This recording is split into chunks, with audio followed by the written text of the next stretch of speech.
Hello, Steve White, Steve White's 89. Well, there's a new one from Disney. Um, Now, I've done a few videos and a lot of people talked about the fact that digital media and streaming services, there is a problem with consistency, censorship. We're finding a lot of things are being removed from streaming services. You can't really guarantee access to things, and things are being censored, or things are being removed or edited. And one of the latest examples of this is this one's really strange. I think it's really strange. It got my attention. Basically, Disney have been hiring a third party of sensitivity readers, external experts. Some people are saying a bunch of white Karens, who are going through and basically censoring all of Disney's content, all of their movies, and basically saying, no, this is not appropriate, can't watch this, can't watch that. Now, what they've done here, which is different, is apparently with Disney Plus, you have your own profiles, and your kids have their own profiles, and they like save the films they want to watch, so then they can watch those films again and stuff. And apparently Disney have gone in on behalf of the parents, on advice from these external Karens, and they have removed films from kids' profiles, like Dumbo, Swiss Family Robinson, Aristocrats, Peter Pan, and a few others. And I just find it really disturbing that they have basically made the decision for the adults. They haven't put an advisory, they haven't put a warning, they haven't put a trigger warning or a disclaimer or something on the movies. They've just said, no, we're taking these out of your kids' account, they can't watch them. I find that incredibly intrusive and bizarre, and I can't imagine any parents going like, oh, thank you for making that decision for me, Disney. Thank you so much. I thought the idea of parenting was that the parents made the decision for their children, and they're very territorial about it. You cannot tell a person what they can tell their kid to do. Even if their kid should not be doing what they're doing, the kid can be rolling on the ground with razors, and you tell them your kid shouldn't do that. You'll be told how you are not their parent. I mean, so I can't see this going down very well, and I'm kind of surprised. And it brings up another issue, well, along with all the censorship and all that, like the film Song of the South. Now, that's one that has been self-banned by Disney for a long time because of its depictions of racial stereotypes, and apparently the image of the South, a romanticized image of the South, which apparently the whole film takes part in. I haven't seen it. I think I did see it as a kid. I know the song Zippity Doo Dah. Everyone knows that song. It won an Oscar in 1947. It was performed by James Baskett. Now, James Baskett and Hattie McDaniel, who was in Gone with the Wind, she was Mammy, for God's sake. We love her. She and him were both in this film, and they both took part in this film because they saw it had value. Neither one of them thought there was anything wrong with it, and if they thought it had anything negative on their community, they wouldn't have participated in it, and they wouldn't want it to be available, and they did. So they didn't like it being sort of banned or censored or whatever, and it is one of those things where those people's performances, which were great, are now banned along with the film, and it's like, those are two great performances from black actors, and you've basically made those unavailable.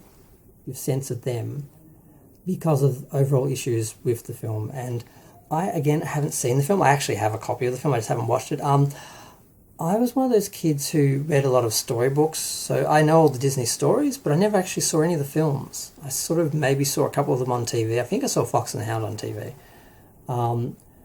Like Disney would do like a Saturday thing that have movies or whatever. So I must have saw some of them, but I have no recollection of, besides The Lion King and half of the remake of Beauty and the Beast, which I walked out of because I couldn't handle CGI singing teacups. I wanted to see King Kong, but Beauty and the Beast was on, and I was an hour off, and I thought, well, I can wait around for an hour and watch King Kong, or I can watch Beauty and the Beast. And I thought, well, if I go into Beauty and the Beast and it sucks, I know where King Kong is, I can just leave and watch King Kong and just consider that, okay, I paid for a movie, I saw a movie. And that's what I did. I got out halfway through and said, no, I'm going to go watch King Kong. And it was great. But I haven't seen a lot of Disney films. I have most of them, most of the classics on DVD. I have like a Disney collection. I just haven't sat down and watched them. I'm going to have like a weekend and just run Disney movies or weekend and get them out of the way and get through them all. Because a lot of people grew up on Disney, and to understand them, you need to understand Disney. So I am going to do this research.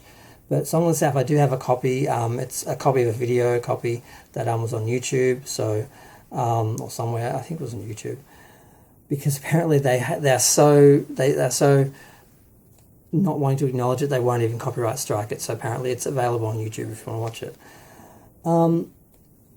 The idea that Zippity Doodah is like banned, it's just like I can't get my head around it.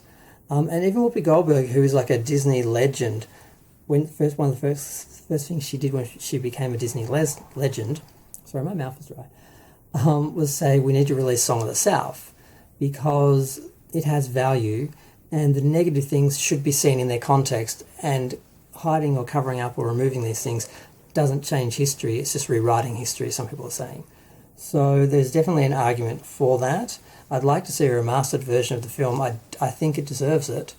And I don't think removing things is the answer. Disclaimers, context, I think is important, because you need to allow people the decision to watch these things and to understand what they're watching.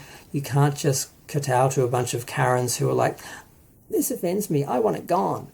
And then it's just gone, because Karens may be very loud, but they're not everyone.